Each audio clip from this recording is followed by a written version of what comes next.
ఒంటి నిండా సొమ్ములేసుకోవాలని కాయసు పడుతున్నోళ్లకు ఇన్ని రోజులు బంగారం బరువైతే ఇప్పుడు వెండి ఎక్కిరిస్తున్నది. రన్నింగ్ రేసులో పోటీ పెట్టినోళ్ళు స్పీడ్ ఉరికినట్టు బంగారం బరెడు ఉరికితే వెండి వెనకకు మరి చూడకుండా మూరెడు ఉరుకుతున్నది. పట్టగొలుసులు, దండకడియాలు, ఎండి పల్లాలు, షెంపులు, గిన్నెలు, గిలాసాలు చేయించుకునే వెండిని నేను గొప్ప గొప్పోలంతా నన్ను కాయసు పడి కంచాలు చేయించుకుంటారు. అసలు నేను ఎందుకు ఊకుంటా అన్నట్టు పైకి పోతున్నది. ఇప్పటి నుంచి తగ్గేదేలే అన్నట్టు ఏకంగా ఎండి కిలోకు 3,30,000కు ఏరుకున్నది. ఎండికి ఇట్లా ధర పెరుగుడు చూసి పబ్లిక్ పరేషాన్ అవుడు తప్ప కొద్దిగానైనా కొందాం అనే కోరిక కలుగుతలేదట. ఇప్పటికే తులం బంగారం ధర 1,47,000 చిల్లర అయి కొండెక్కి కూసున్నది. ఎప్పుడు కిందికి దూతది కావచ్చు అని చూస్తుంటే ఇంకింత పైకే పోతున్నది. దానికి తోడు వెండి ఎక్కిరిస్తాంది. 4 రోజులలోనే 24,000కు పెరిగి నాతోని పెట్టుకోకుండ్రి అన్నట్టు చేస్తున్నది.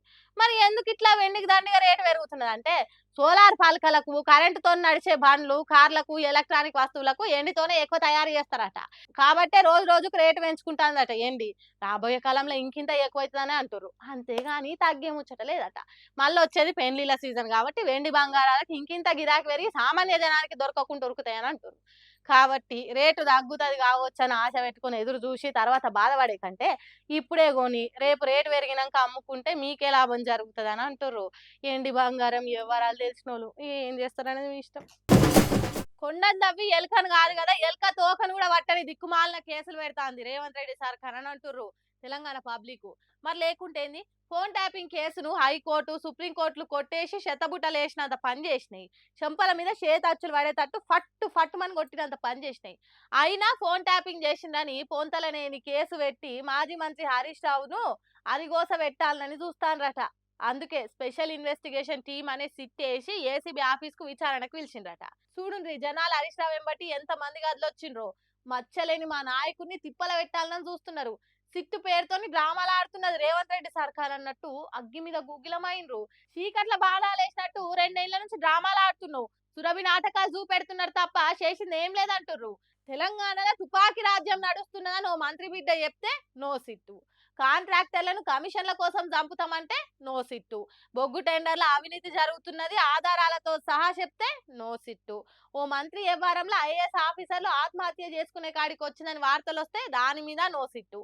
అంతేగాని ఆధారం లేని దారం తగిన గాలిపటం తీరుగున్న ఫోన్ ట్యాపింగ్ కేసును హరీష్ రావు మీద పెట్టి తిప్పల పెడుతున్నారు.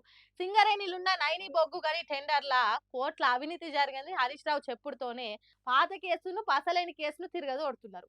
ఇంత ఘోరం ఇంకెక్కడ ఉంటుందా? ఎటువంటి పరిపాలన నడుస్తున్నదో తెలుస్తలేదు తెలంగాణలో అని అంటుర్రు. ఇప్పటి వరకు కమిషన్లు వేసిండ్రు, కమిటీలు వేసిండ్రు. పోయిన సర్కార్ల లక్షల కోట్ల అవినీతి జరిగిందని అన్నారు.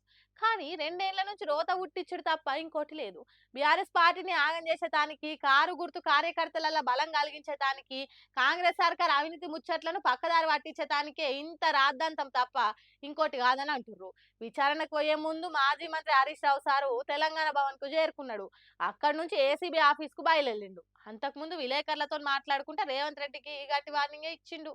ఏది ఏమైనా మాకు న్యాయ వ్యవస్థ మీద నమ్మకం ఉంది. చట్టపరంగా పోరాడతాం. నీ నోటీసులకు, నీ కేసులకు బీఆర్ఎస్ భయపడదు. నీ తాటాకు చెప్పులకు అసలే భయపడదు.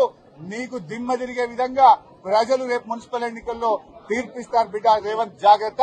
ఎన్ని కేసులు పెట్టినా, ఎంత తిప్పల పెట్టినా బీఆర్ఎస్ పార్టీ గాని, కార్యకర్తలు గాని, లీడర్లు గాని చెక్కు చెదరరు అన్నట్టు చెప్పిండు. చూడాలి మరి ఇంత పెద్ద విచారణ జరిపి ఆఖరికి తప్పున్నదని తెలుస్తుందా, లేకుంటే ఏతులకు పోయినోడు ఎల్లెలకల పడ్డట్టు లోట పిసికేసేది అనుకునేటట్టు చేస్తుందా అనేది ముందే